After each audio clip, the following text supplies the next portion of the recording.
मुझे हर किस्म के जानवर प्यारे लगते हैं। घोड़ा तो जानवरों का सुल्तान है।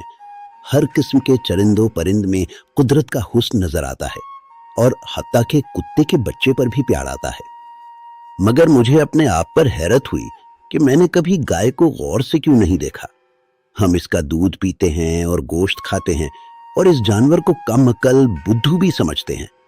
मगर पिछले दिनों जब मैंने गहराई से एक गाय की आंखों में झांक कर देखा तो मुझे ऐसा लगा वो मासूम और भोली नहीं बल्कि मगरूर है।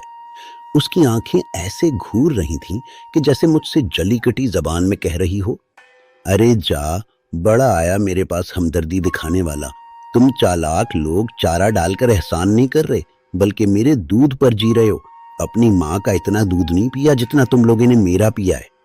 अगर तुम मुझे भगवान नहीं मानते ना मानो, मगर कम से कम माँ का दर्जा तो दो जिसकी ममता छीनकर तुम मेरे बच्चों का दूध पी जाते हो।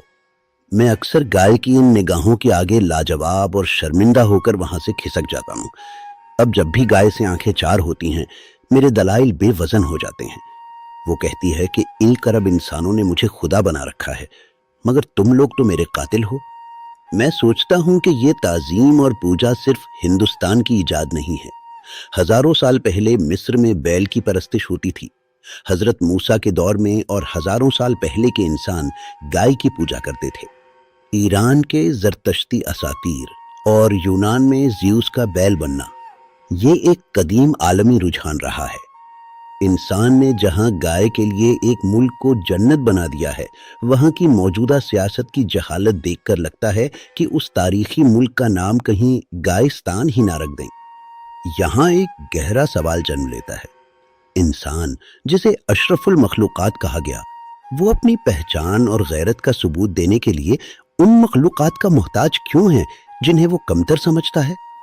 कदीम कबाइल में टोटम परस्ती होती थी जहां रीछ या चील, सांप और कई जानवरों को खुदा माना जाता था।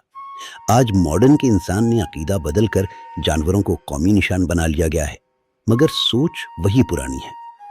इंसान के पास शऊर है और यही शऊर अपने साथ शक और खौफ लाता है। जानवर मुनाफिक नहीं होता। शेर अगर बहादुर है तो सिर्फ बहादुर है। इंसान अपने अंदरूनी खलफशार और बुजदिली को छुपाने के लिए इन जानवरों की खालिस ताकत का लिबादा ओढ़ लेता है। वो उकाब या शेर का निशान लगाकर दुनिया पर अपनी धाक बिठाना चाहता है। अमेरिका ने अपनी आज़ादी के लिए बॉल्ड ईगल चुना। जर्मनी, मिस्र और अल्बानिया ने ताकत के लिए उकाब को रखा। फ्रांस ने अवामी बेदारी के लिए मुर्ग को चुना। ऑस्ट्रेलिया का कैंगरू और ईमू परिंदा जो पीछे नहीं चल सकता, मुसलसल आगे बढ़ने की अलामत बना। पाकिस्तान का मारखोर जो चट्टानों पर चढ़ने का माहिर है और बर्तानिया का बब्बर शेर बहादुरी की अलामत बना। रूस का भूरा रीछ और चीन का पांडा अमन की अलामत बने।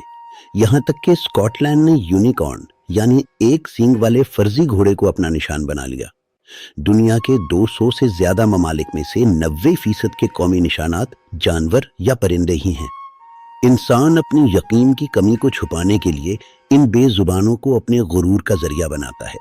सच तो ये है कि अलामतें अपनी जगह, लेकिन दुनिया को बदलने की असल ताकत इंसान के अपने अंदर है। जब तक इंसान को खुद पर यकीन ना हो, वो शेर का निशान लगाकर भी अंदर से गीदड़ ही रहता है। मेरे मुताबिक जानवर तो सुधरे हुए हैं ही, मगर इंसान कभी नहीं सुधर सकता, क्योंकि ये वस्फ इसकी जबल्लत में ही नहीं है। शायद इसीलिए खुदा ने उसके लिए क़यामत का दिन मुकर्रर कर रखा है।